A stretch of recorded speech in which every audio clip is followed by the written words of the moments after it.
চায়ের ভাড়ে চুমুক দিব, বক্তব্য শুনবো, হবে না। আমার মা বোনের আপসে যে কথা বলছেন, কথাও শুনবো, গল্পও করবো দুনিয়ার, আর বক্তব্য শুনবো, জি না, আপনার বক্তব্য শোনা হবে না। মার্কেটে করব, দোকানে ঘুরবো, ব্যবসা বাণিজ্য করবো, আর বক্তব্য শুনবো, অসম্ভব। এই জন্যই তো রাসূল সাল্লাল্লাহু আলাইহি সাল্লাম স্পষ্ট ভাবে বর্ণনা করেছেন, যার নির্যাস হলো কিছু বক্তা জাহান্নামে যাবে আর কিছু শ্রোতাও জাহান্নামে যাবে। বক্তাও জাহান্নামে যাবে আর শ্রোতাও জাহান্নামে যাবে। সহিহ বুখারী হাদিস নম্বর 3267, সহিহ মুসলিম হাদিস নম্বর 2989। সুপ্রিয় ভাই এবং বোন, এই জন্য বক্তব্য রাখলেই হবে না আর শুনলেই হবে না। আজকাল শ্রোতারা তো হয়েছেন তেমনই অনেকেই, যে বক্তা যদি রঙে রসের কথা যদি বলি, তাহলে জনগণ আরো বেশি সচেতন, আরো বেশি মার্কেটের চাহিদা বেশি, যে রঙে রসের কথা বললে এ বক্তার দাম 50,000 টাকা, বক্তার দাম 50,000 টাকা। আর যদি সাধারণ ভাবে কোরআন এবং সুন্নাহর কথা, সুপ্রিয় ভাই ও বোনদের জানাই আন্তরিক শুভেচ্ছা ও অভিনন্দন।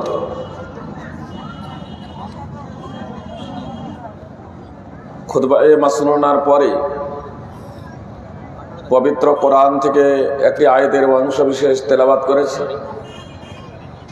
ইনশাআল্লাহ তার সম্মুখে রেখে কিছু কথা পরিবেশন করব। ওয়ামা তৌফিকি ইল্লা বিল্লাহ। আমার মা এবং বোনেরা,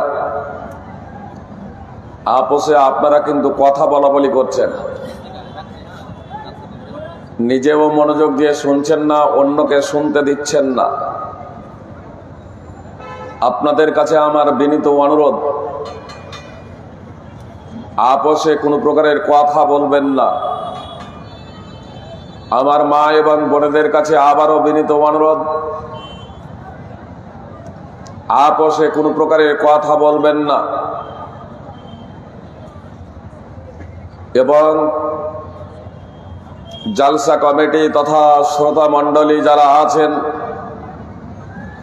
যারা বক্তব্য দিয়েছেন এবং বক্তব্য শুনতে এসেছেন, বক্তব্য শোনার ব্যবস্থা করেছেন এবং বক্তব্য দিতে এসেছি কিংবা বক্তব্য শুনতে এসেছেন, সকলের কাছেই আমি বিনীত অনুরোধ করব, আসুন আমরা একটু মনোমানসিকতার পরিবর্তন করি। তার কারণ, জালসা করিয়াও জাহান্নামে যেতে হতে পারে, বক্তব্য রেখেও জাহান্নামে যেতে হতে পারে, আর জালসা শুনেও জাহান্নামে যেতে হতে পারে।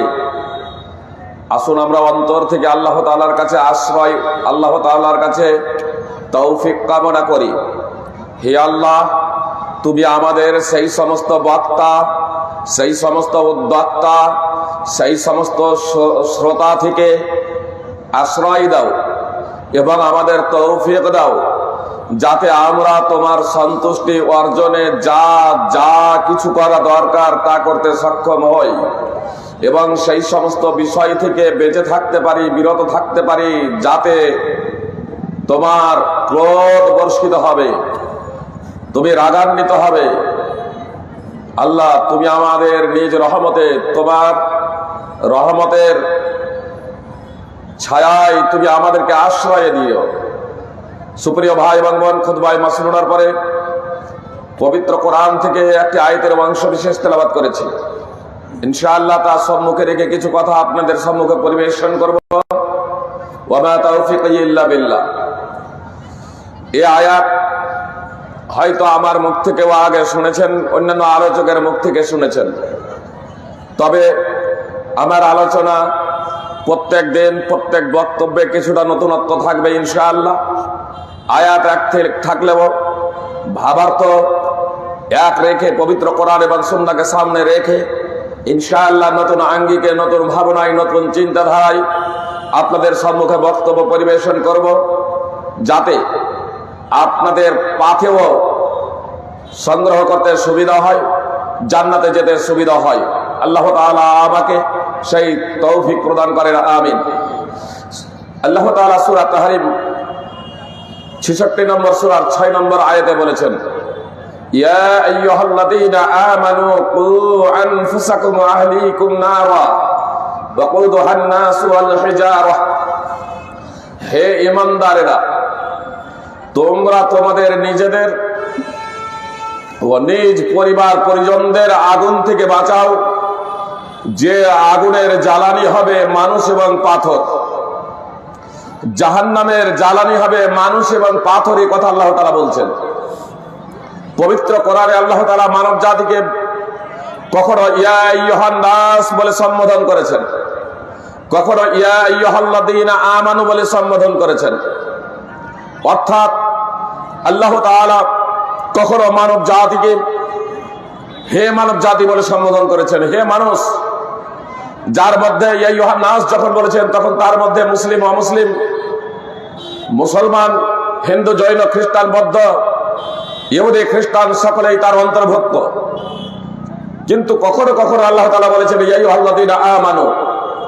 আপনাদের সম্মুখে খুতবায়ে মাসনুনার পরে যে আয়াত তেলাওয়াত করেছি তা কিন্তু ইয়া আইয়ুহাল্লাযীনা আমানু, আল্লাহ তাআলা যে বলেছেন ইয়া আইয়ুহাল্লাযীনা আমানু কু আনফুসাকুম ওয়া আহলিকুম নারা, হে ঈমানদারেরা, সমস্ত মানুষ হইতে এখানে আল্লাহ তাআলা আহ্বান করেছেন সেই সমস্ত মানুষদেরকে, সেই সমস্ত লোকেদেরকে যারা নিজেদেরকে মুসলমান বলে দাবি করে, যারা নিজেদের পরিচয় দেয় মুসলমান বলে, যারা নিজেদেরকে ঈমানদার বলে, সেই সমস্ত মানুষগুলোর কথা আল্লাহ তাআলা অত্র আয়াতে বলছেন যে তোমরা আগুন থেকে বাঁচো, নিজেরা বাঁচো, নিজেদের পরিবার পরিজন, সন্তান সন্ততি, স্ত্রী, তাদেরকে বাঁচাও, এবং যার জ্বালানি, যার ইন্ধন হবে মানুষ এবং পাথর।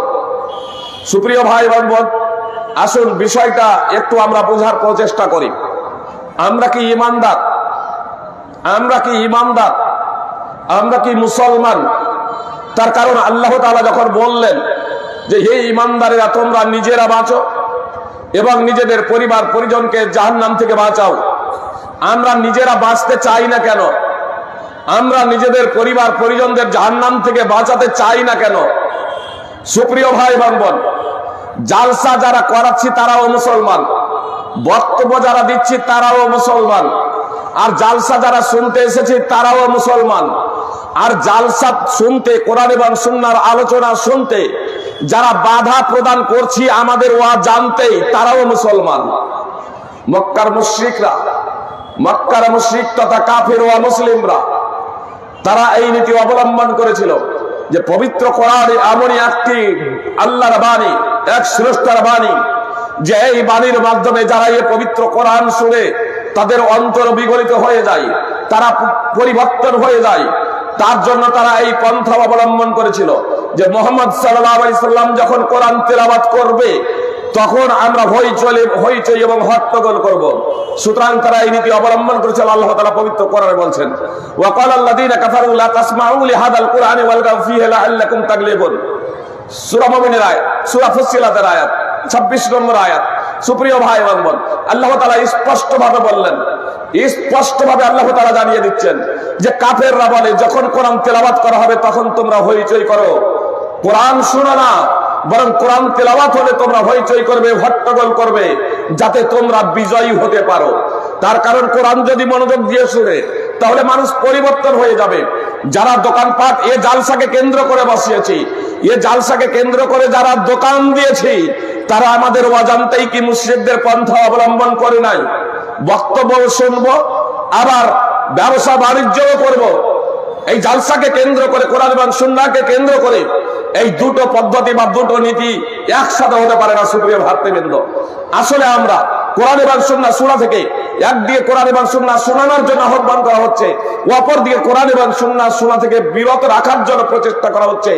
এই মুশরিকদের নীতি, কাফেরদের পন্থা অবলম্বন করা থেকে আমাদের বিরত থাকতে হবে। সুপ্রিয় ভাই এবং বোন, আপনাদের যদি ঈমান যদি থেকে থাকে, আপনাদের যদি ন্যূনতম ঈমান থেকে থাকে, তাহলে আপনার অন্তরে অবশ্যই প্রতিক্রিয়া সৃষ্টি হবে। আর আপনার অন্তরে যদি ঈমান যদি না থেকে থাকে, তাহলে যতই কোরআন এবং সুন্নাহর বাণী পরিবেশন করা হোক না কেন, তাহলে আপনার অন্তরে প্রতিক্রিয়া সৃষ্টি হবে না। আমি এই বিষয়টি আপনাদের সম্মুখে নিয়ে আসছি, কথা একটু মনোযোগ দিয়ে শুনবেন। যারা দোকান বসাচ্ছেন জালসাকে কেন্দ্র করে তারাও মনোযোগ দিয়ে শুনুন, যারা আমরা জালসা শুনতে এসেছি তারাও মনোযোগ দিয়ে শুনুন। সুপ্রিয় ভাই এবং বোন, এই বিষয়টি উপস্থাপন করার আগে কেন একসাথে দুটো কাজ হবে না, কেন হবে না, এইটাকে প্রমাণ করার জন্য আমি একটা উদাহরণ আপনাদের সম্মুখে পেশ করবো। সুপ্রিয় ভাতৃবৃন্দ, যারা ইউটিউবে বা ফেসবুকে আমার বক্তব্য শুনেছেন তারা কিন্তু হাত উঠাবেন না। দাজ্জাল প্রসঙ্গে যারা ইউটিউব বা ফেসবুকে আমার বক্তব্য শুনেছেন তারা হাত উঠাবেন না। দাজ্জাল সম্পর্কে আমার বক্তব্য শুনেননি, বক্তব্য তো শুনেছেন কিন্তু দাজ্জাল সম্পর্কে নয়, তারা অবশ্যই হাত উঠাবেন, বলতে পারেন। আচ্ছা বলুন তো, দাজ্জালের চোখ কয়টা হবে? যে দাজ্জালের চোখ কয়টা হবে? কয়টা কয়টা হবে? একটা। আপনার বয়স আঙ্কেল 60 বছর, আঙ্কেলের বয়স হলো, কাকার বয়স হলো 60 বছর। মাশাআল্লাহ, মুখ ভর্তি দাড়ি এবং রঙও করা আছে, মানে কালো ব্যতীত। আল্লাহর নবী সাল্লাল্লাহু আলাইহি সাল্লাম পরিবর্তন করতে বলেছেন, পরিবর্তন হয়েছেন, পরিবর্তন করেছেন, মাশাআল্লাহ। আজকে জালসা প্রথম শুনছেন না আগে শুনেছেন? আগেও শুনেছেন। দাজ্জাল প্রসঙ্গে আলোচনা শুনেছেন? দাজ্জাল প্রসঙ্গে আলোচনা শুনেননি, তাহলে একটা কিভাবে বললেন? হাদিস পড়েছেন না শুনে বলছেন? যে শুনে শুনে বলছেন। হয়তো দোকানপাট ছিল, যখন শুনেছিলেন তখন মনে হয় যে ওই দোকানেরই মনে হয় যে পার্শ্বেই ছিলেন, বা চায়ের ভাঁড়ে হয়তো চুমুক দিতে গিয়ে অর্ধেক কথা শুনেছেন আর অর্ধেক শুনেন নাই। আপনার যেহেতু 60 বছর, এই জন্য আপনাকে আমি একটু এ করলাম, আরো অনেকেই বলেছেন। এবং আপনার দাড়িটাও যেহেতু সুন্নাতি, এবং মাশাআল্লাহ আপনি মেহেন্দি রং করেছেন, মানে অ্যাডভান্স ইসলামকে বাস্তবায়নের জন্য আপনি প্রচেষ্টা করছেন, আপনার বাহ্যিক রূপ এটা বলছে। সুপ্রিয় ভাতৃবৃন্দ, আপনার সম্পর্কে আমরা সুধারণা রাখবো, এটাই স্বাভাবিক। তার কারণ অন্তরের মালিক আল্লাহ, আমরা বাহ্যিক ভাবে যাকে দেখবো সেটাই আমরা সুধারণা রাখবো, আলহামদুলিল্লাহ। সুপ্রিয় ভাই এবং বোন, কিন্তু দাজ্জাল প্রসঙ্গে শোনার পরেও যে আমরা দাজ্জালের চোখ একটা বলছি, এটা হচ্ছে ভুল। সহিহ বুখারী এবং সহিহ মুসলিমে এই প্রসঙ্গে স্পষ্ট হাদিস আছে, তারপরেও আমরা ভুলে কেন? আচ্ছা বলুন তো, আমি আপনাদের বলে দিই, দাজ্জালের চোখ দুটা, বুখারী মুসলিম সহ বিভিন্ন হাদিস গ্রন্থে আছে। দাজ্জালের চোখ কানা কয়টা হবে? দাজ্জালের চোখ হবে দুটো, কানা হবে কয়টা? যে এক চোখ কানা, এ উত্তরও সঠিক নয়, এটাও ভুল, এটাও ভুল। সহিহ বুখারী হাদিস নম্বর 7131, নবী সাল্লাল্লাহু আলাইহি সাল্লাম বলছেন, প্রত্যেক নবী তার উম্মতকে মিথ্যাবাদী দাজ্জাল থেকে সতর্ক করেছে। সে হবে কানা, আর তোমাদের প্রতিপালক কানা নন। তার দুই চোখের মাঝে লেখা থাকবে কাফের। কি বললেন নবী সাল্লাল্লাহু আলাইহি সাল্লাম? দাজ্জাল কানা হবে, আর দাজ্জালের দুই চোখের মাঝে লেখা থাকবে কাফের। বুখারী মুসলিম সব বিভিন্ন হাদিস গ্রন্থে হাদিস আছে। আমি এ প্রসঙ্গে বেশি আলোচনা করতে চাই না। আমার বলার লক্ষ্য এবং উদ্দেশ্য হলো, এ প্রসঙ্গে আপনারা বক্তব্য শুনবো মনে করলে ইউটিউবে বেশ কিছু পেয়ে যাবেন, ফেসবুকে পেয়ে যাবেন, এজন্য এটা আমি বলতে চাচ্ছি না। আমার বলার লক্ষ্য এবং উদ্দেশ্য হলো, একসাথে দুই কাজ হয় না। চায়ের ভাড়ে চুমুক দিব, বক্তব্য শুনবো, হবে না। আমার মা বোনের আপসে যে কথা বলছেন, কথাও শুনবো, গল্পও করবো দুনিয়ার, আর বক্তব্য শুনবো, জি না, আপনার বক্তব্য শোনা হবে না। মার্কেটে করব, দোকানে ঘুরবো, ব্যবসা বাণিজ্য করবো, আর বক্তব্য শুনবো, অসম্ভব। এই জন্যই তো রাসূল সাল্লাল্লাহু আলাইহি সাল্লাম স্পষ্ট ভাবে বর্ণনা করেছেন, যার নির্যাস হলো কিছু বক্তা জাহান্নামে যাবে, আর কিছু শ্রোতাও জাহান্নামে যাবে। বক্তাও জাহান্নামে যাবে, আর শ্রোতাও জাহান্নামে যাবে। সহিহ বুখারী হাদিস নম্বর 3267, সহিহ মুসলিম হাদিস নম্বর 2989। সুপ্রিয় ভাই এবং বোন, এই জন্য বক্তব্য রাখলেই হবে না, আর শুনলেই হবে না। আজকাল শ্রোতারা তো হয়েছেন তেমনই অনেকেই, যে বক্তা যদি রঙ্গে রসের কথা যদি বলি, তাহলে জনগণ আরো বেশি সচেতন, আরো বেশি মার্কেটের চাহিদা বেশি, যে রঙ্গেরাসের কথা বললে এ বক্তার দাম 50,000 টাকা, বক্তার দাম 50,000 টাকা। আর যদি সাধারণ ভাবে কোরআন এবং সুন্নাহর কথা বলি তাহলে তখন যে মেহবুব আলম বসে আছে, বলছে ফাইজি সাহেব একদিন আমাকে বলছে ফাইজি সাহেব নদিয়া থেকে ফোন করেছে, বলছে যে একজন খুব ভালো আলোচক দেন। তো মেহবুব আলম বলছে অনেক চিন্তা ভাবনা করার পরে আমি বললাম আচ্ছা আনোয়ার হক ফাইজিকে আপনারা নিতে পারেন। তখন বলছে কমিটিতে বিভিন্ন ধরনের লোক থাকে, তো কেউ বলছে আরে খুব তো ভালো, কেউ বলছে আরে বক্তার ফিস কত জিজ্ঞেস কর না, একে জিজ্ঞেস করো ফিস। বলে ফাইজি সাহেব তো পেশাদারি বক্তা না, টাকা পয়সা চেয়ে নেই না। তখন বলছে এই বিনা ফিসের বক্তা, তাহলে আমরা বিনা ফিসের বক্তা নেব না, 50-1 লাখ না চাইলে হয়। মেহবুব আলম পাশে বসা আছে, মেহবুব বলছে ভাইজি সাহেব, ও মেহবুব সাহেব উঠে চলে গেছে। মেহবুব সাহেব আপনাদের মসজিদের ইমাম, মেহবুব সাহেব বলছে ভাইজি সাহেব আশ্চর্য গেলাম। আমি বললাম আশ্চর্য না, সেই বিষয়টা আমিও ভুক্তভোগী। আমাদের গ্রামের অন্তর্দ্বীপার আমি তখন জাস্ট পড়ে এসেছি, আমি তখন নতুন পড়ে এসেছি। আমার কাছে এক ভাই এলেন, বলছে কমিটি বসে আছে, বক্তার ভালো নাম বলেন তো। আমি বললাম আব্দুল্লাহ সালাফি, আবুল কাসেম গঙ্গাপ্রসাদী, ইসাক মাদানী, এই 3 জনকে বক্তা হিসেবে নাও, আর আব্বাস তারানগরীকে সভাপতি করে দাও। আর হ্যান্ডবিলে লেখা থাকে এত ব্যতীত দেশস্থ ওলামায়ে কেরাম থাকবেন, এলাকার ওলামায়ে কেরাম থাকবেন, তার মধ্যে আমরা থাকবো, আমাদের নাম দেওয়ার প্রয়োজন নেই। এবার গিয়েছেন, তারপরে জিজ্ঞেস করেছেন দেখা হয়েছে, বলছে হ্যাঁ দেখা হয়েছে। যখন পেশ করলেন যে এই নাম বলেছেন, কমিটিতে 10 জন 10 রকম লোক থাকে, তখন কয়েকজন বলে উঠছেন আরে এরা তো দারুণ বক্তা, তো খুব ভালো বক্তা, এদেরকে পাওয়া যাবে। তখন আরেক সাইড থেকে বলছে আচ্ছা ওটা পরে হচ্ছে, আগে এদের ফিস কত বল। এবার যে আমাকে জিজ্ঞেস করতে এসেছে, আমাকে তো ও প্রসঙ্গে কোনো কিছু জিজ্ঞেস করে নাই, আর আমি পেশাদারি বক্তার নামও বলি নাই। এ তখন নিজের পক্ষ থেকেই বলে যে এরা তো ও ধরনের পেশাদারি বক্তা না, এরা তো এ ধরনের পেশাদারি বক্তা না। তখন ওই কমিটির মধ্যে থেকে একজন বলছে 2004-এর কথা বলছি, একজন তখন বলছে এদেরকে 500 টাকা করে দিলেই হবে। তখন আর এক সাইড থেকে বলছে এই 500 টাকা করে বক্তা নেব, অন্তত পক্ষে 2000 করে দর, 2000 করে, তাহলে উমুক লেই 2000 টাকা, উমুক লেই 2000 টাকা। আমি যে 4 জনের নাম বলেছিলাম তার মধ্যে 3 জনই আউট। বলা বাহুল্য আজ যেমন আমরা বক্তা, যেমন শ্রোতা, যেমন কমিটি, তেমন আমরা বক্তা। আল্লাহ তাআলার কাছে আশ্রয় প্রার্থনা করছি এই ধরনের বক্তা থেকে যারা মানুষকে হাসানোর জন্য মিথ্যা বলে। সুপ্রিয় ভাই ও বোন, মানুষকে হাসানোর জন্য মিথ্যা বলে। মুহাম্মদ সাল্লাল্লাহু আলাইহি সাল্লাম তার জন্য ধ্বংসের দোয়া করেছেন, সূরা তিরমিজির হাদিস, 3বার করে ধ্বংসের দোয়া করেছেন। অথচ রাসূল সাল্লাল্লাহু আলাইহি সাল্লামকে বদদুয়া করার জন্য বলা হলে নবী সাল্লাল্লাহু আলাইহি সাল্লাম বলতেন ইন্নী লাম উবআস লাআনা, আমি অভিসম্পাদকারী হিসেবে প্রেরিত হই নাই, ইন্নামা বুইসতু রাহমা, আমি রহমত স্বরূপ প্রেরিত হয়েছি।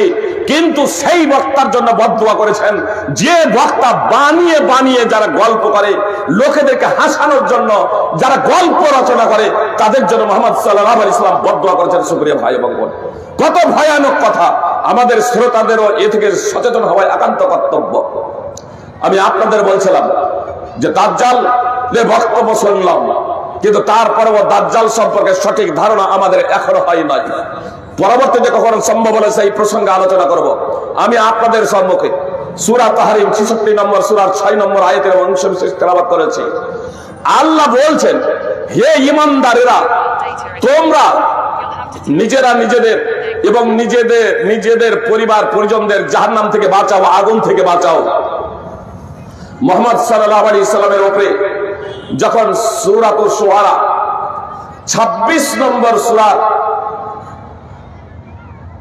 214 নম্বর আয়াত অবতীর্ণ হলো, ওয়া আনদির আশীরাতাকাল আকরাবিন, তখন মুহাম্মদ সাল্লাল্লাহু আলাইহি সাল্লাম আত্মীয় স্বজনদের আহ্বান জানালেন, বংশীয় এবং গোত্রীয় লোকদেরকে আহ্বান জানালেন। এমনকি নাম ধরে ধরে শুধু গোত্রের এবং বংশেরই নয়, বরং আত্মীয় স্বজনের নাম ধরে ধরে আহ্বান করতে শুরু করলেন। চাচা যান, নিজেকে জাহান্নামের আগুন থেকে বাঁচান। আব্বাস রাদিয়াল্লাহু তাআলা আনহুকে সম্বোধন করে বললেন, চাচা যান, নিজেকে জাহান্নামের আগুন থেকে বাঁচান। যদি নিজে জাহান্নাম থেকে বাঁচার জন্য কর্ম না করে যান, তবে আমি মুহাম্মদ আপনার জন্য কিছু করতে পারবো না। নিজের ফুফু সাফিয়া রাদিয়াল্লাহু তাআলা আনহাকে সম্বোধন করে বললেন, সাফিয়া ফুফু যান, নিজেকে জাহান্নামের আগুন থেকে বাঁচান। আল্লাহর দরবারে আমি আপনার জন্য কিছুই করতে পারবো না। যদি নিজে বাঁচার জন্য প্রচেষ্টা না করেন, নিজে যদি কর্ম করে না যান। নিজের কলিজার টুকরা ফাতেমা রাদিয়াল্লাহু তাআলা আনহাকে সম্বোধন করে বলেছিলেন রাসূল সাল্লাল্লাহু আলাইহি সাল্লাম, ইয়া ফাতেমা তো আনকিযি নাফসাকা মিনান নার, হে কলিজার টুকরা ফাতেমা, তুমি নিজেকে জাহান্নামের আগুন থেকে বাঁচাও। ফাতেমা রাদিয়াল্লাহু তাআলা আনহাকে সম্বোধন করে বলছেন রাসূল সাল্লাল্লাহু আলাইহি সাল্লাম, ইয়া ফাতেমা তো বিনত মুহাম্মদ, সালিনি মিন মালি মা শিতি লা উগনি আনকি মিনাল্লাহি শাইআ, সালিনি মা শিতি মিন মালি লা উগনি আনকি মিনাল্লাহি শাইআ। হে মুহাম্মাদের কন্যা ফাতেমা, মুহাম্মদ সাল্লাল্লাহু আলাইহি সাল্লাম বলছেন যে মুহাম্মাদের কন্যা ফাতেমা, নিজেকে জাহান্নামের আগুন থেকে বাঁচাও। পার্থিব ধন সম্পদ, পার্থিব টাকা পয়সা যা কিছু আছে আমার কাছে চেয়ে নাও। আখিরাতে আমি তোমার জন্য কিছুই করতে পারবো না। আল্লাহ তাআলার নিকটে আমি তোমার জন্য কিছুই করতে পারবো না। যতক্ষণ পর্যন্ত জীবনে বেঁচে আছি, যতক্ষণ পর্যন্ত এই পৃথিবীতে বেঁচে আছো, পৃথিবীর ধন সম্পদ যা কিছু চাওয়ার আছে বাপের কাছে চেয়ে নাও। আমি মুহাম্মদ সাল্লাল্লাহু আলাইহি সাল্লাম, নবী রাসূলের সম্রাট, নিজের মায়াকে, নিজের কলিজার টুকরাকে সম্বোধন করে বলছেন, ফাতেমা, তুমি নিজেকে জাহান্নামের আগুন থেকে বাঁচাও। নিজে কর্ম করো। নিজের আকীদা এবং ঈমান যদি সঠিক করে না যাও এখান থেকে, তাহলে আমি মুহাম্মদ তোমার কোনো উপকারে আসবো না। আল্লাহর নিকটে আমি তোমার কোনো উপকার করতে পারবো না। আমরা জানি ঈমান শূন্য হয়ে, তাওহীদ শূন্য হয়ে যদি কেউ মৃত্যুবরণ করে তাহলে জাহান্নামে যাবে। তাওহীদ শূন্য অবস্থায়, ঈমান শূন্য অবস্থায় কেউ যদি মারা যায় তাহলে জাহান্নামে যাবেন। আপনার দুটি বিষয় আমি এখানে বলবো। এক, তাওহীদ যে কারণে বিনষ্ট হয়ে যাবেন, তাওহীদ বিনষ্টকারী বিষয় সময়ের মধ্যে হইতে মাত্র দুটি বিষয় আপনাদের সম্মুখে পেশ করব। কথা একটু মনোযোগ দিয়ে শুনবেন সুপ্রিয় ভাই এবং বোন। তাওহীদ বিনষ্টকারী বিষয় 10টি রয়েছে। কয়টি বললাম? ঈমান বিনষ্টকারী, ইসলাম বিনষ্টকারী বিষয় রয়েছে 10টি। তার মধ্যে আমি মাত্র দুটি বলবো। কথা একটু মনোযোগ দিয়ে শুনবেন। প্রথমে একটা উদাহরণ দিয়ে দিই। এই তাওহীদ বিনষ্টকারী তথা ঈমান এবং ইসলাম বিনষ্টকারী বিষয়টা কি, এই বিষয়টাকে বোঝার জন্য একটা সাধারণ উদাহরণ। নামাজের জন্য ওযু শর্ত। এই যে প্রচন্ড শীতের সময় ওযু না করে কেউ নামাজ পড়েছেন? এশার নামাজ যারা পড়লেন, যারা নামাজি আছেন তাদের জিজ্ঞেস করছি, ওযু না করে নামাজ পড়েছেন? প্রত্যেকেই ওযু করে নামাজ পড়েছেন। ফজরের নামাজেও আপনার যতই শীত ঠান্ডা হোক না কেন, আমরা ওযু করে নামাজ পড়ি। শারীরিক যদি অসুস্থতা থাকে, যদি রোগী হই, অসুস্থ হই, আর পানি ব্যবহার করা যদি সমস্যা হয়, রোগ বৃদ্ধি হয়ে যাওয়ার আশঙ্কা থাকে, তাহলে পানির স্থল বা সিক্ত হিসেবে আমরা মাটি তথা তায়াম্মুম করি। কিন্তু আমরা ওযু বা তায়াম্মুম করি, বিনা ওযুতে আমরা নামাজ পড়ি না। তার কারণ বিনা ওযুতে যদি নামাজ পড়ি আমরা জানি যে নামাজ হবে না। তাহলে নামাজ শুদ্ধ হওয়ার জন্য ওযু শর্ত। এখন আমি নামাজ পড়ার জন্য ওযু করলাম, পবিত্রতা অর্জনের জন্য ওযু করলাম, আল্লাহু আকবার বলে দাঁড় হয়েছি। সুপ্রিয় ভাই বোন, কথা মনোযোগ দিয়ে শুনুন। হাদাস হয়ে গেছে, বায়ু নির্গত হয়েছে, বাতকর্ম হয়েছে, নামাজ যদি চালিয়ে যায় তাহলে নামাজ হবে? কি বলছেন? নামাজ যদি চালিয়ে যায় তাহলে নামাজ হবে না। আপনার বাতকর্ম হয়েছে, বাতকর্ম হয়েছে, আওয়াজ হয় নাই, দুর্গন্ধও হয় নাই, কিন্তু যার বাতকর্ম হয়েছে সে নিশ্চিত তার বাতকর্ম হয়েছে, তার নামাজ হবে? তার নামাজ হবে না। কিন্তু আশেপাশে যে লোকগুলো তার দাঁড়িয়ে আছে তাদের ধারণা মতে তার নামাজ হয়েছে, তাই না? তো তাদের ধারণা মতে তার নামাজ হলেও তার নামাজ আসলে হবে না, আল্লাহ জানছেন, আল্লাহ জানছেন। তাহলে লোকেদের ধারণা মতে হয়েছে কিন্তু আল্লাহর নিকটে তা কবুল হবে না। কেন? আপনি নিজেই জানছেন যে আপনার ওযু নষ্ট হয়ে গিয়েছিল। তাহলে ওযু বিনষ্ট হয়ে যাওয়ার কারণ সম্পর্কে আমরা যেমন কিছু অবগত আছি, যে ওযু করার পরেও যদি ওযু বিনষ্টকারী বিষয় সংঘটিত হয়ে যায় আর সেই অবস্থায় কেউ যদি নামাজ চালিয়ে যায় পুনরায় ওযু না করে, তাহলে তার নামাজ হবে না, ওযু হবে না, নামাজ হবে না। যদি পুনরায় যতক্ষণ না ওযু করে নামাজ আদায় করবে ততক্ষণ পর্যন্ত তার নামাজ হবে না। এই বিষয়টা আমরা জানি। আমি কালেমায়ে শাহাদাত পড়েছি। সুপ্রিয় ভাই এবং বোন, আমি মুসলিম, নামাজ, রোজা, হজ, যাকাত, দান, খয়রাত করছি, কিন্তু 10টি ঈমান এবং ইসলাম বিধ্বংসী যে কারণ আছে, সেই 10টি কারণের মধ্যে যদি কোনো একটি কারণ সংঘটিত হয়ে যায় তাহলে ওই অবস্থায় সমস্ত আমল বিনষ্ট হয়ে যাবে। 60-70 বছর ধরে যে আমল করেছেন, নামাজ, রোজা, দান, খয়রাত করেছেন, আর কোনো কিছু অবশিষ্ট থাকবে না। আল্লাহ তাআলা বলছেন, ওয়ালা ওয়াশরাকুল হাবিতা আনহুম মা কানু ইয়ামালুন, সূরা নাম 6 নম্বর সূরার 86 নম্বর আয়াত, 6 নম্বর সূরার 88 নম্বর আয়াত।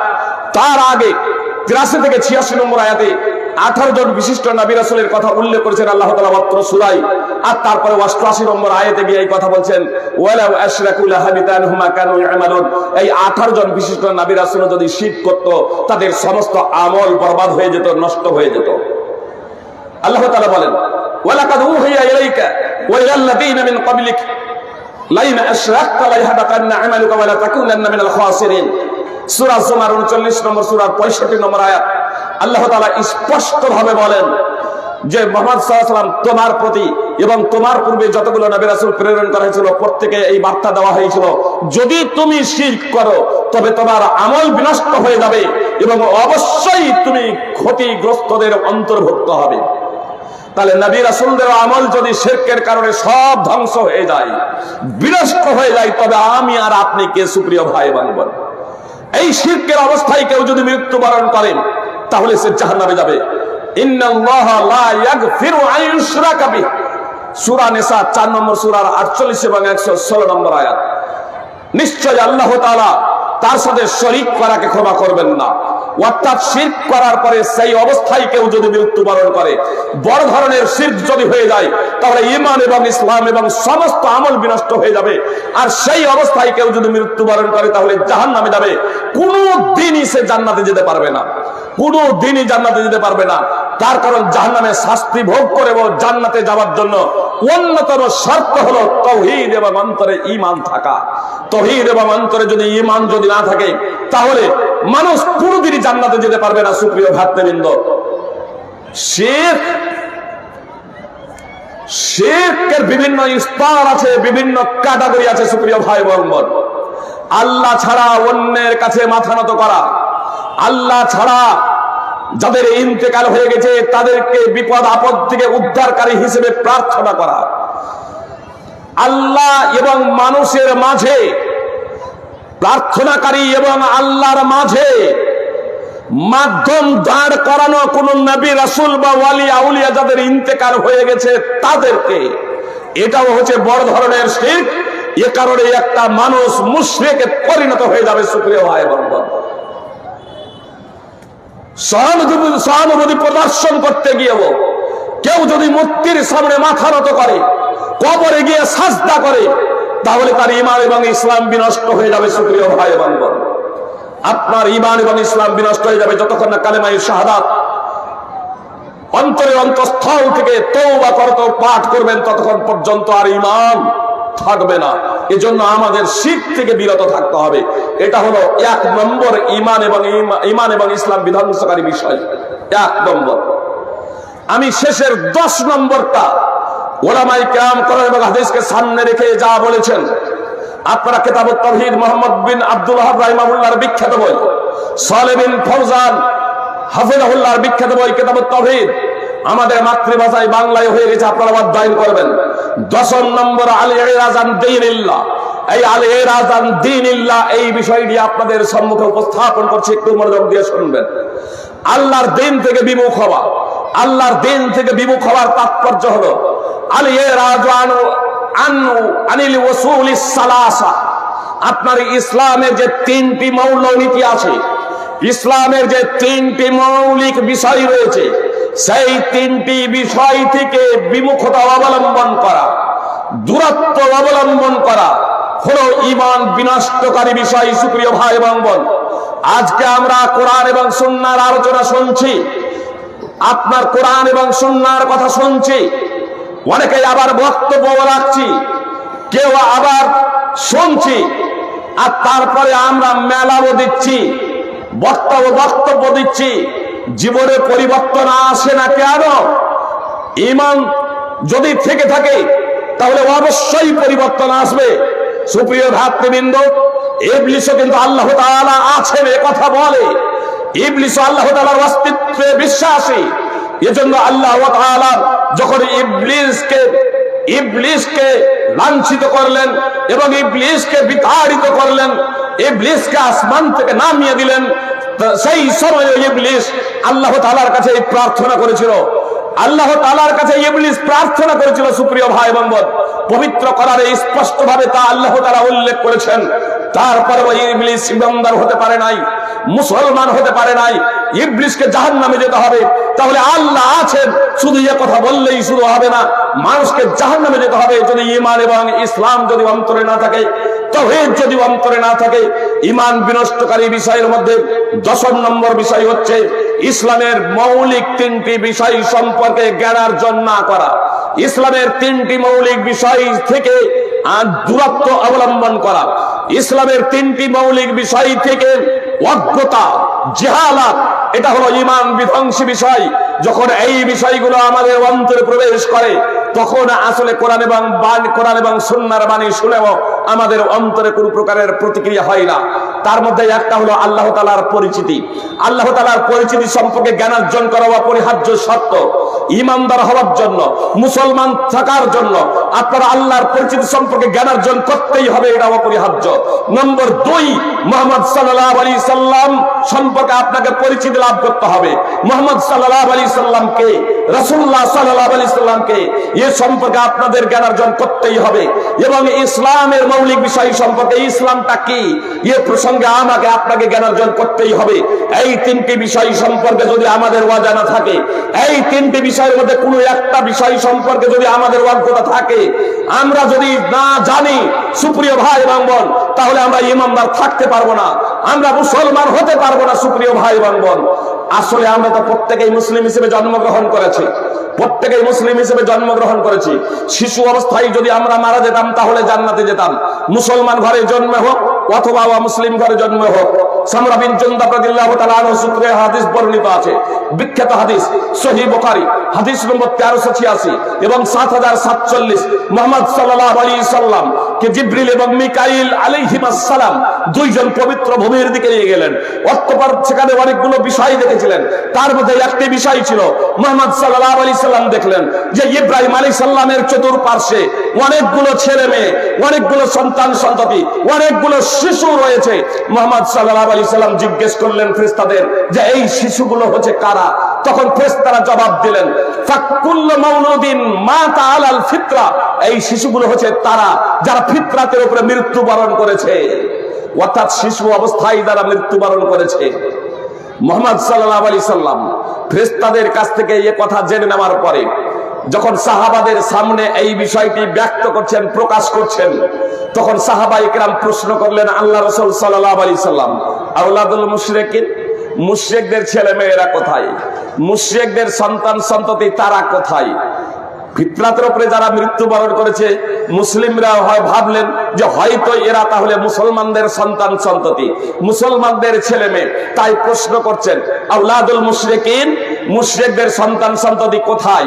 তখন মুহাম্মদ সাল্লাল্লাহু আলাইহি সাল্লাম বললেন, ওয়া আউলাদুল মুশরিকিন, মুশরিকদের সন্তান সন্ততিও, মুশরিকদের ছেলে মেয়েও, অর্থাৎ ইব্রাহিম আলাইহিস সালামের চতুর্পার্শ্বে যে ছেলে মেয়েগুলো ছিল, মুসলমানদের ছেলে মেয়েও রয়েছে, ওয়া মুসলিমদের ছেলে মেয়েও রয়েছে, মুশরিকদের ছেলে মেয়ে রয়েছে, কাফেরদের ছেলে মেয়ে রয়েছে, এখানে সবারই ছেলে মেয়ে রয়েছে। অর্থাৎ শিশু অবস্থায় মারা গেলে জান্নাতে যাবে। সুপ্রিয় ভাই এবং বোন, এখন আমরা সাবালক সাবালিকা হয়ে গেছি, বালেগ বালেগা হয়ে গেছে। ঈমান বিধ্বংসীকারী একটি বিষয় হলো আপনার ইসলামের তিনটি মৌলিক বিষয়, এর মধ্যে কোনো একটি বিষয় সম্পর্কে অজানা, অজ্ঞতা। আমরা যদি সেই তিনটি বিষয় সম্পর্কে জ্ঞান অর্জন না করি, তাহলে আপনি আমরা ইসলাম থেকে বের হয়ে যাব, আমরা ঈমান থেকে বের হয়ে যাব। আর তারপরে আমি 50 বছর ধরে নামাজ পড়তে পারি, 60 বছর ধরে নামাজ পড়তে পারি, এই নামাজের মাধ্যমে আল্লাহ তাআলার সন্তুষ্টি অর্জন করা যাবে না। যেমন নামাজ কবুল হওয়ার জন্য ওযু শর্ত, আপনার নামাজ কবুল হওয়ার জন্য ঈমান শর্ত। ঈমান নেই যেখানে, সেখানে আপনার নামাজ কবুল হবে কেমনে? আপনার রোজা কবুল হবে কেমনে? দান খায়রাত কিভাবে কবুল হতে পারে যেখানে আপনার ঈমান নাই? এজন্য সর্বপ্রথম আপনাকে ঈমানদার হতে হবে। সুপ্রিয় ভাই এবং বোন, দুই একটা দৃষ্টান্ত দিই, তাহলে আপনাদের বুঝতে সুবিধা হবে। কোরআনের কথা এত শোনার পরে, হাদিসের কথা এত শোনার পরে, আল্লাহর আলোচনা, আল্লাহর বর্ণনা এত শোনার পরেও আমাদের অন্তরে প্রতিক্রিয়া হয় না কেন? সুপ্রিয় ভাই এবং বোন, এই বিষয়টা বোঝানোর জন্য আপনাদের সম্মুখে দুটো বিষয় আপনাদের সম্মুখে পরিবেশন করি। ফুজাইল বিন ইয়াজ, ফুজাইল বিন ইয়াজ একজন বিখ্যাত ডাকাত ছিল। আমার মা এবং বোনেরা কথা মনোযোগ দিয়ে শুনুন। ভাই ইসলামী ভ্রাতৃবৃন্দ, আপনারাও কথা ভালোভাবে শুনুন,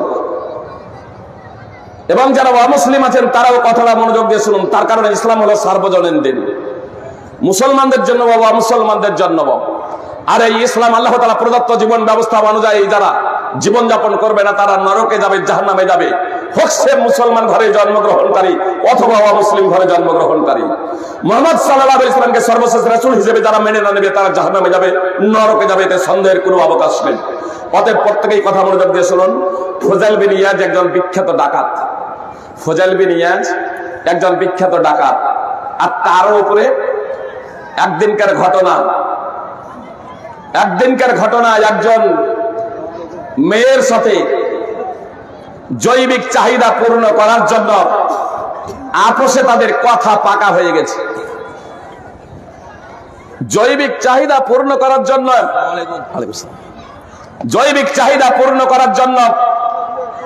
একজন মহিলার সাথে ফুজাইল বিন ইয়াজের কথা পাকা হয়ে গেছে। ফুজাইল বিন ইয়াজের কথা পাকা হয়ে গেছে। এক তো ডাকাত, আর তার উপরে সে যৌনাচার করবে, জৈবিক চাহিদা পূর্ণ করবে একজন মহিলার সাথে। তার কথা পাকা, যে মহিলার সাথে তার কথা পাকা হয়ে গেছে। রাত্রে এবার ফুজাইল বিন ইয়াজ যাচ্ছে, ছাদ প্রাচীরে টপকে ছাদ দিয়ে সে সেই মহিলার কাছে যাবে, যে মহিলা তার সাথে জৈবিক চাহিদা পূর্ণ করার জন্য অবৈধ পন্থায় যৌন চাহিদা পূরণের জন্য কথা করেছে আপোষে। ছাদে যখন উঠেছে ফুজাইল, কোরআন তেলাওয়াতের আওয়াজ ওই ডাকাত এবং লম্পটের কানে পড়েছে। সুপ্রিয় ভাই এবং বোন, আলাম ইয়ানি লিল্লাযীনা আমানু আন তাখশা কুলুবুহুম লিযিকরিল্লাহি ওয়া মা নাযালা মিনাল হক। সূরা হাদীদ 57 নম্বর সূরার 16 নম্বর আয়াতের অংশ বিশেষ। এই আয়াত যখন তার কানে পৌঁছেছে, তখন তার অন্তর কেঁপে গিয়েছে, তার অন্তরে প্রকম্পন সৃষ্টি হয়েছে। ভিতরে প্রবেশ না করে যেদিক দিয়ে উঠেছে সেই দিক দিয়ে নেমে চলে আসছে। কিছুটা ডিস্টেন্সে চিন্তিত হয়ে মাথায় হাত দিয়ে চুপ করে বসে আছে, ভাবছে আমি কত বড় অপরাধী। আর এত বছরে এক কাফেলা সেই পথ দিয়ে যাবে, তার নিকটে পৌঁছার আগেই কিছুটা ডিস্টেন্সে তারা আপোষে বলা বলি করছে, এখন এই পথ দিয়ে যাব কি যাব না। কেউ বলছে না, এখন রাত্রি চলে যাব। আর কেউ বলছে না, এই মুহূর্তে যাওয়া আমাদের ঠিক হবে না, আমাদের মনে হয় এখানেই আমাদের এখন থেমে যাওয়া উচিত। তার কারণে এই পথেই তো বিখ্যাত ডাকাত ফুজাইল রয়েছে, এই পথেই রয়েছে, ওখানেই তো সে ছিনতাই করে। অতএব আমরা যদি এখন যাই তাহলে সে আমাদের ধন সম্পদ সবকিছু ছিনতাই করে নেবে, লুট করে নেবে, তো আমাদের রাত্রে এখানেই থেকে যাওয়া একান্ত কর্তব্য। ফজাইল একটু আগে থেকেই পবিত্র কোরআনের আয়াত কর্ণে পৌঁছানোর পরে সে ভীত সন্ত্রস্ত হয়ে মাথা নিচু করে বসে আছে, আর তাদের আওয়াজ তার কানে এসে পৌঁছাচ্ছে। সে বলছে, হাই আফসোস, আমি এত দুষ্ট যে আমার দুষ্টামির কারণে, আমার ছিনতাইয়ের কারণে লোকজন আমাকে আমার প্রতি কতটা ভীত সন্ত্রস্ত, আমাকে ভয় করে। হে মহান আল্লাহ তাআলা, আমি এত বড় অপরাধী যে জনগণ আমাকে ভয় করে। আল্লাহ, তুমি আমাকে ক্ষমা করে দাও, জীবনে আমি পরিবর্তন নিয়ে আসবো। সুপ্রিয় ভাতৃবৃন্দ, একজন ডাকাত সে পরিবর্তন হয়ে যাচ্ছে পবিত্র কোরআনের আয়াত শুনে। সুপ্রিয় ভাই বোন, তার ঈমান কতটা দুর্বল ছিল আপনারা বুঝতেই পারছেন। তারপরেও সে পরিবর্তন হয়ে যাচ্ছে। ঈমান দুর্বল ছিল, এজন্যই যে ঈমান যদি সবল যদি হবে, মজবুত যদি ঈমানদার হবে, পাকা যদি মুসলমান হবে, তবে ডাকাতি করবে কেন? আর একজন মেয়ের সাথে ব্যভিচার করার জন্য সে কথা দিবে কেন? সুপ্রিয় ভাই বোন, তাহলে বুঝতেই পারছেন যে সে ছিল কাচ্চা ঈমানদার, সে ছিল দুর্বল ঈমানদার, দুর্বল মুসলমান। আর তারপরেও যখন পবিত্র কোরআনের আয়াত কানে পৌঁছাচ্ছে, তখন তার অন্তর প্রকম্পিত হয়ে যাচ্ছে। মুহাম্মদ সাল্লাল্লাহু আলাইহি ওয়াসাল্লাম বলেছেন, আর একজন কাঁচা ঈমানদার, আর একজন দুর্বল মুসলমানের কথা বলি। সুপ্রিয় ভাই বোন, আপনার বিদ্যুৎ আছে, লাইট জ্বলছে, বিদ্যুৎ আছে, লাইট জ্বলছে। অনেক সময় আপনার বিদ্যুৎ জ্বলবে, ফ্যান চলবে। বিদ্যুৎ যদি থাকে তাহলে ফ্যান চলবে। অনেক সময় দেখা যায় মিটারের লাইন আলো টিপ টিপ করছে, অথচ ফ্যান চলছে না, চলে। তখন ওটাকে কি বলে? সিরিজ। তাহলে লাইন সিরিজ আছে। আচ্ছা, যদি ওই অবস্থায় যদি এখন দুর্বল কারেন্ট আছে, দুর্বল বিদ্যুৎ আছে, ওই অবস্থায় যদি আমরা ওই বিদ্যুতের তারে হাত দিই, তাহলে আমাদেরকে আদর করবে তো? শর্ট মারবে না? মারবে না। তাহলে দুর্বল কারেন্ট আছে, দুর্বল বিদ্যুৎ আছে, তারপরেও শর্ট মারছে। আপনারা ফজাইলের দেখলেন দুর্বল ঈমান, তারপরেও পবিত্র কোরআনের আওয়াজ যখন কানে পৌঁছাচ্ছে তখন অন্তর কেঁপে যাচ্ছে। তাহলে আমরা কেমন ঈমানদার? সুপ্রিয় ভাই বোন, আর একবার ভাবুন, মুহাম্মদ সাল্লাল্লাহু আলাইহি সাল্লাম বলছেন, একজন যুবক তার চাচাতো বোনকে পাওয়ার জন্য, তার চাচাতো বোন পিস্তুত বোনকে পাওয়ার জন্য, তার পিস্তুত বোন খুব সুন্দরী যুবতী, পিস্তুত বোনকে ভোগ করার জন্য সে ব্যাকুল হয়ে উঠেছে। পরিশেষে সে পিস্তুত বোন চাচাতো বোনের কাছে মনের কথা খুলে বলল যে আমি তোমাকে পেতে চাই। সে এড়িয়ে গেল, প্রত্যাখ্যান করলো এই যুবকের প্রস্তাবকে। পরিশেষে সেই যুবতী রাজি হচ্ছে, 100 দিনার দিতে হবে, তাহলেই তুমি আমাকে পাবে।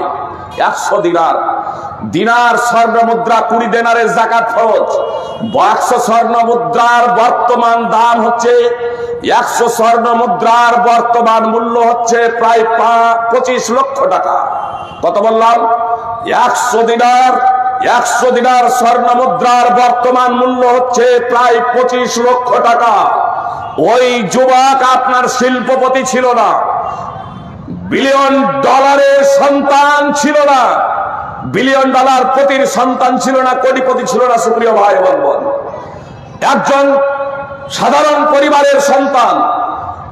আপনার যুবতীর প্রেমে, যুবতীর মোহে, যুবতীর রূপ লাবণ্যে সে এতটাই আকৃষ্ট হয়েছিল, তাকে পাওয়ার জন্য কঠিন পরিশ্রম করে 100 স্বর্ণ মুদ্রা তথা প্রায় 25 লক্ষ টাকা সংগ্রহ করে ফেলল।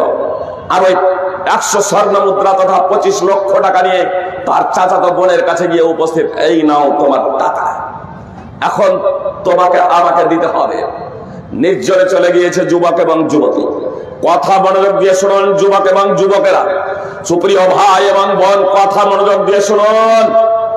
আপনার 100 স্বর্ণ মুদ্রা প্রায় 25 লক্ষ টাকা দিয়ে দিয়েছে, নির্জন জায়গায় পৌঁছে গিয়েছে, সেখানে তৃতীয় কোনো ব্যক্তি নাই, যুবতী শুয়েও গিয়েছে, আর যুবতীর 2 উরুর উপরে বসেও পড়েছে। যখন জৈবিক চাহিদা পূর্ণ করতে যাবে, তৃতীয় কোনো ব্যক্তি নাই, এহেন সময়ে সেই যুবতীর মুখ দিয়ে উচ্চারিত হচ্ছে, ইত্তাকিল্লাহ, আল্লাহকে ভয় করো। যুবকের অন্তর কেঁপে যাচ্ছে, অন্তর প্রকম্পিত হয়ে যাচ্ছে। সুপ্রিয় ভাই এবং বোন, জৈবিক চাহিদা পূর্ণ না করে দীর্ঘদিন যাবত চাচাতো বোনের প্রেমে পাগল থেকে 25 লক্ষ টাকা প্রায় সংগ্রহ করে তাকে দিয়ে নির্জনে যখন ভোগ করার সময় এসেছে, আল্লাহর নাম উচ্চারিত হওয়ার সঙ্গে সঙ্গে আল্লাহর আওয়াজ, আল্লাহর নাম যখন তার কানে পৌঁছাচ্ছেন, সঙ্গে সঙ্গে যুবতীর অনুরূপে যে বসেছিল জৈবিক চাহিদা পূর্ণ না করে সেখান থেকে নেমে যাচ্ছে। মুহাম্মদ সাল্লাল্লাহু আলাইহি সাল্লাম এ কথা বর্ণনা করেছেন সহিহ বুখারী হাদিস নম্বর 2215, 3465, সহিহ মুসলিম হাদিস নম্বর 2743। সুপ্রিয় ভাই এবং বোন, বিশুদ্ধ সূত্রে এ কথা প্রমাণিত। আপনার বলুন, যে যুবক একজন মেয়েকে সাময়িক ভাবে এ ঘটনা ঘটছে এমনটি নয়, চাচাতো বোনের সাথে আপনার প্রেমের যে গল্প করছে, এটা পাপ, এটা পাপ কাজ। দীর্ঘ সময় ধরে এ অন্তরে আপনার তার ভালোবাসা জন্মেছে। প্রায় 100 দিনার তথা প্রায় 25 লক্ষ টাকা জোগাড় করতে সময় লেগেছে। আর সবকিছু দিয়ে দেওয়ার পরে কোনো মানুষ নেই, একেবারে নির্জন, তৃতীয় কোনো ব্যক্তি নাই।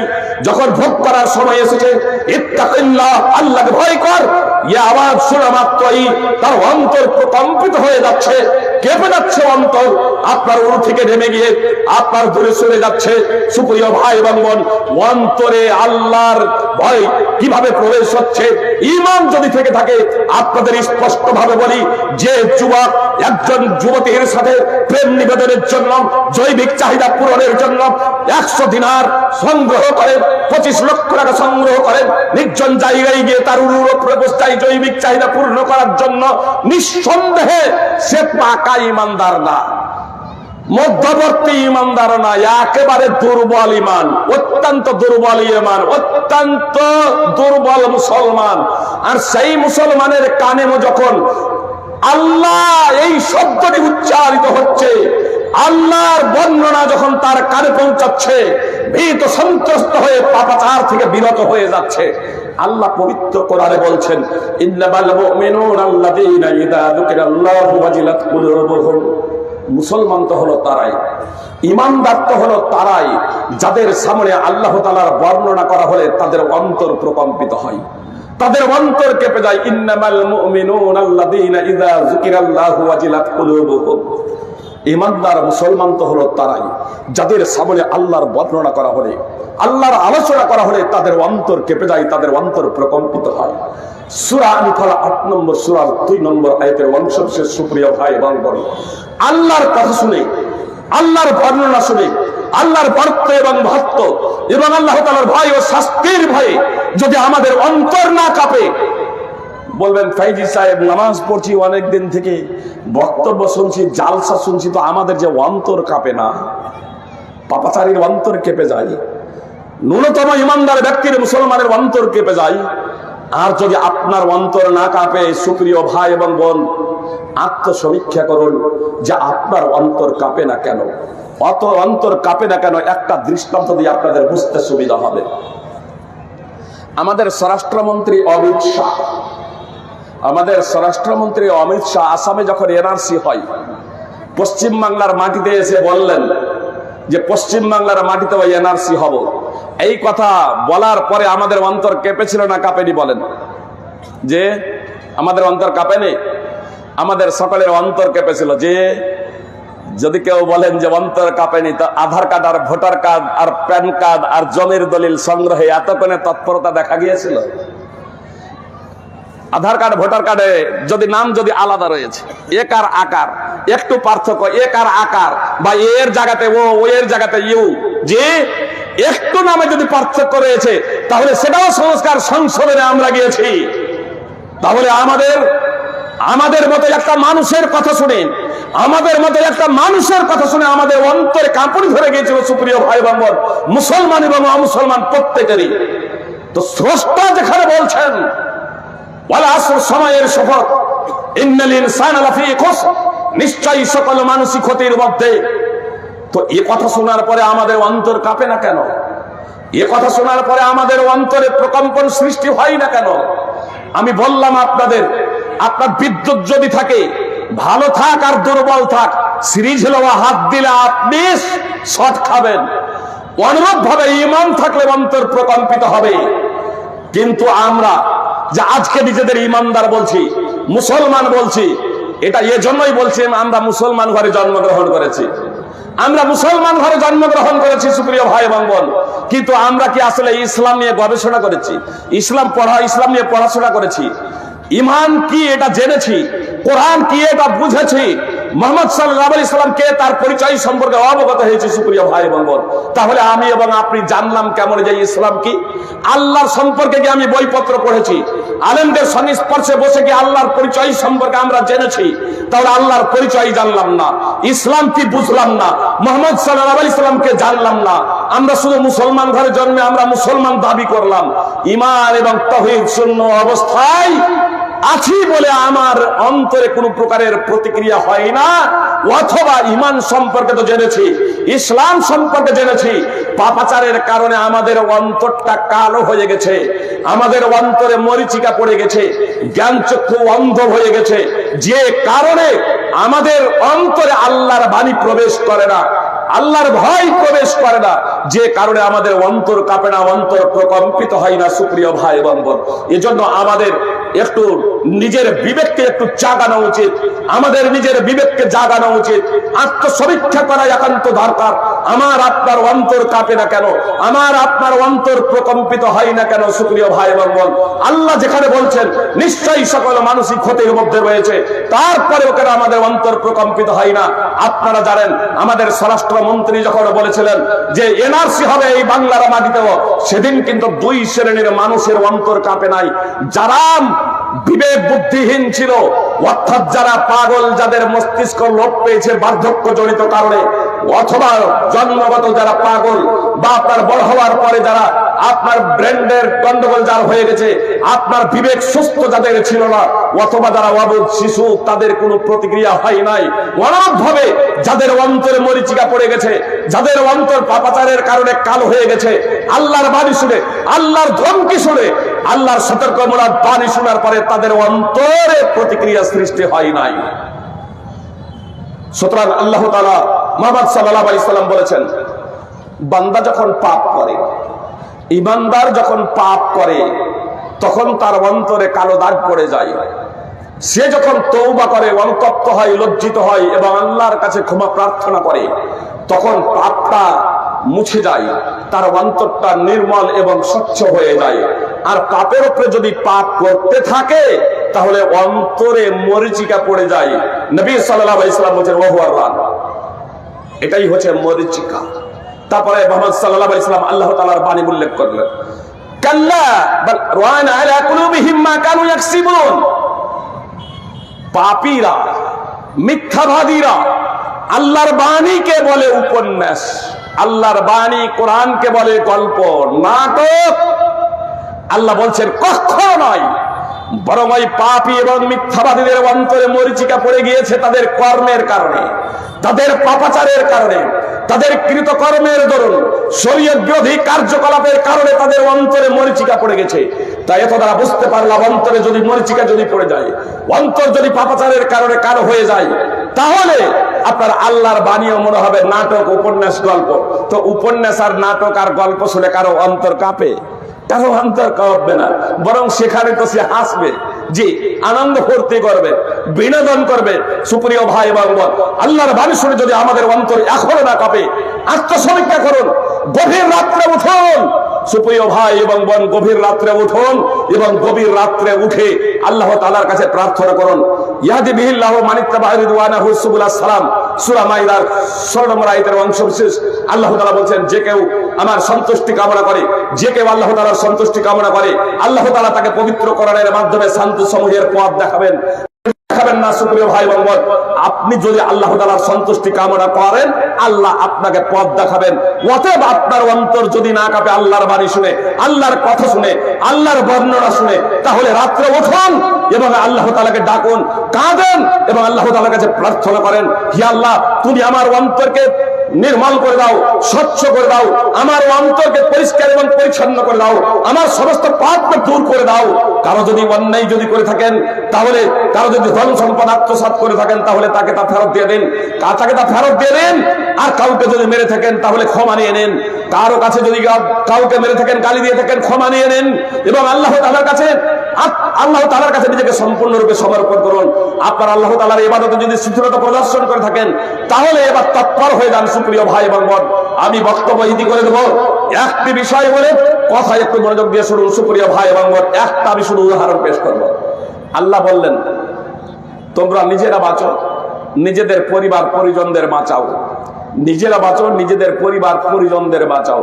সুপ্রিয় ভাই এবং বোন, তাওহীদ শূন্য, ঈমান শূন্য অবস্থায় কেউ যদি মারা যায়, কোনোদিনই জান্নাতে যাবে না। আর ঈমান এবং ইসলাম সম্পর্কে কেউ যদি জ্ঞানার্জন না করে, তাহলে সে মুসলমান থাকতে পারে না, মুসলমান হতে পারে না। সুপ্রিয় ভাই এবং বোন, সুতরাং আল্লাহ তাআলা বলছেন নিশ্চয়ই সকল মানুষই ক্ষতির মধ্যে। তার মধ্যে বলছেন কিন্তু তারা নয় যারা ঈমান নিয়ে এসেছে, যারা সৎকর্ম করেছে, যারা ইসলামের প্রতি আমল করেছে এবং অন্যকে আমল করার জন্য উপদেশ দিয়েছে, ইসলাম বাস্তবায়ন করতে গিয়ে নিজেরা ধৈর্য ধারণ করেছে, অন্যকে ধৈর্য ধারণের উপদেশ দিয়েছে। চারটি বৈশিষ্ট্য যাদের মধ্যে আছে তারা মূলত ক্ষতিগ্রস্ত নয়। সূরা আসরে আল্লাহ তাআলা এই কথা বললেন। প্রথমেই বললেন ঈমান। আমি ব্যাখ্যা বিশ্লেষণে যাব না সুপ্রিয় ভাই এবং বোন, আমি শুধু এতটুকু আপনাদের বলবো। হাফেজ ইমাদউদ্দিন ইবনে কাসির রাহিমাহুল্লাহ পবিত্র কোরআনের অনেকেই তাফসীর লিখেছেন। পবিত্র কোরআনের অনেকেই তাফসীর লিখেছেন। সবথেকে বিখ্যাত তাফসীর এবং গ্রহণযোগ্য তাফসীর হলো বিশ্ব উলামায়ে কিরামদের নিকটে তাফসীর ইবনে কাসির। তো তাফসীর ইবনে কাসিরের লেখক হাফেজ ইমাদউদ্দিন ইবনে কাসির রাহিমাহুল্লাহ ইল্লাল্লাযীনা আমানু এর তাফসীরে লিখছেন, লা ইয়াকুনুল ঈমানু বিদুনিল ইলম। জ্ঞানার্জন ছাড়া ঈমান অর্জিত হতে পারে না। এর তাৎপর্য হলো যদি জ্ঞান কেউ অর্জন না করে, বিদ্যার্জন না করে, তাহলে সে ঈমানদার হতে পারে না। আর এটা পবিত্র কোরআনের আয়াত থেকে এটা সাব্যস্ত। সুপ্রিয় ভাতৃবৃন্দ, একটা উদাহরণ দিই তাহলে বুঝতে সুবিধা হবে আপনাদের। আমরা মুসলমান বংশে জন্মেছি, তাই না? মুহাম্মদ সাল্লাল্লাহু আলাইহি সাল্লাম জন্মেছিলেন নবী রাসূলের বংশে। কুরাইশ বংশে মুহাম্মদ সাল্লাল্লাহু আলাইহি সাল্লাম জন্মেছিলেন। আর কুরাইশ বংশ হলো ইব্রাহিমের প্রথম পুত্র ইসমাইল আলাইহিস সালাম। ইসমাইল আলাইহিস সালামের বংশধর। তো নবী রাসূলদের বংশে জন্মে যদি ঈমান কি এটা অবগত না হন, 40 বছর বয়স হয়ে গিয়েছিল মুহাম্মদ সাল্লাল্লাহু আলাইহি সাল্লামের। মুহাম্মদ সাল্লাল্লাহু আলাইহি সাল্লাম কত বিচক্ষণ ব্যক্তি ছিলেন জানেন? কত বুদ্ধিমান ছিলেন জানেন? আরবের মাটিতে গোত্রীয় এবং বংশীয় কারণে আপনার রক্তপাত হতেই থাকতো। মুহাম্মদ সাল্লাল্লাহু আলাইহি সাল্লামের বয়স যখন মাত্র 20 বছর, এই 20 বছর বয়সে হেলফুল ফদল তথা নেই নিষ্ঠার প্রতিজ্ঞা নামে একটা সংগঠনই প্রতিষ্ঠা করেছিলেন, যাতে আরবের মাটিতে শান্তি প্রতিষ্ঠা করতে সক্ষম হন, সাম্যবাদ প্রতিষ্ঠা করতে সক্ষম হন, ন্যায় এবং ইনসাফ প্রতিষ্ঠা করতে সক্ষম হন, জুলম অত্যাচার বন্ধ করতে সক্ষম হন, নির্যাতিত অসহায় মানুষদের সাহায্য সহায়তা করতে সক্ষম হন, অত্যাচারী অপরাধী জালেমদের জুলুম করা থেকে, অন্যায় করা থেকে বিরত রাখতে যাতে সক্ষম হন, সেই জন্য ন্যায় নিষ্ঠার প্রতিজ্ঞা হিলফুল ফজল নামে একটা সংগঠন প্রতিষ্ঠা করেছিলেন। আর যখন 35 বছর বয়স হয়েছিল, কত বড় বিচক্ষণ এবং বুদ্ধিমান ছিলেন সুপ্রিয় ভাই এবং বোন মুহাম্মদ সাল্লাল্লাহু আলাইহি সাল্লাম। তখনও নবী হন নাই, তখনও রাসূল হন নাই। 35 বছর বয়সে কাবার পুনর্নির্মাণ যখন কাফেররা, মুশরিকরা, কুরাইশরা যখন শুরু করেছিল, মানে যুগের আবর্তনের ফলে আপনার সময় অতিবাহিত হয়ে যাওয়ার কারণে কাবার চতুর দেওয়াল তো ছিল, কিন্তু ওপরে ছাউনি ছিল না, ওপরে ছাদ ছিল না, ছাউনি ছিল না। মুশরিকরা সিদ্ধান্ত নিল কাবা পুনর্নির্মাণ করবেন। কাবার নির্মাণের কাজ শুরু হয়ে গেছে অলরেডি, কাবার নির্মাণের কাজ শুরু হয়ে গেছে।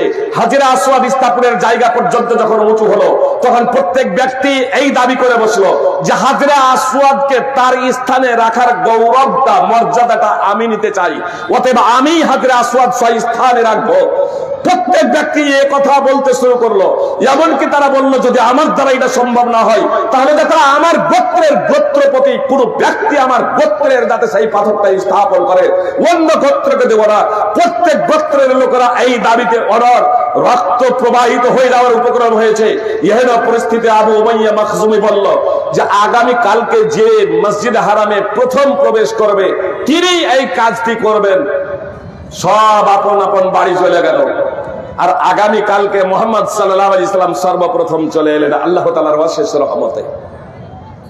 মুহাম্মদ সাল্লাল্লাহু আলাইহি সাল্লাম এবার যখন বিভিন্ন গোত্রের লোকেরা যখন এসে দেখলো যে মুহাম্মদ সাল্লাল্লাহু আলাইহি সাল্লাম সর্বপ্রথম এসেছেন, সকলেই আইন ধ্বনি দিতে শুরু করলো, হাদাল আমিনু, হাদাল আমিনু রাদি কদ রাদিনা, হাদা মুহাম্মদ। আরে ইনি তো বিশ্বস্ত, ইনি তো বিশ্বস্ত, এর প্রতি আমরা সন্তুষ্ট, ইনি হলেন মুহাম্মদ।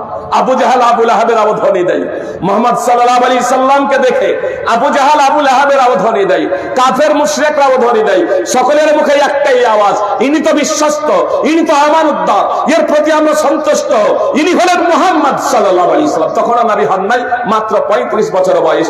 মুহাম্মদ সাল্লাল্লাহু আলাইহি সাল্লাম তাদের এই আওয়াজ শুনে, ধ্বনি শুনে, মানে গতকালকের বিবরণী সম্পর্কে মুহাম্মদ সাল্লাল্লাহু আলাইহি সাল্লাম অবগত ছিলেন না, সেখানে উপস্থিত ছিলেন না মুহাম্মদ সাল্লাল্লাহু আলাইহি সাল্লাম।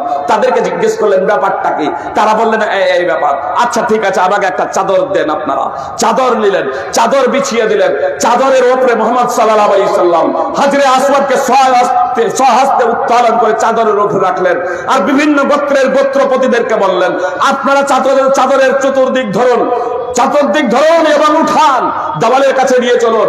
এবার দেওয়ালের কাছে নিয়ে গেলেন, উঁচু করলেন, হাজরে আসওয়াদ বরাবর উঁচু করলেন, আর মুহাম্মদ সাল্লাল্লাহু আলাইহি সাল্লাম চাদর থেকে হাজরে আসওয়াদকে উঠিয়ে আপনার যেখানে হাজরে আসওয়াদ রাখা আছে সেই জায়গায় মুহাম্মদ সাল্লাল্লাহু আলাইহি সাল্লাম রেখে দিলেন। সকলেই সন্তুষ্ট, সকলেই সন্তুষ্ট।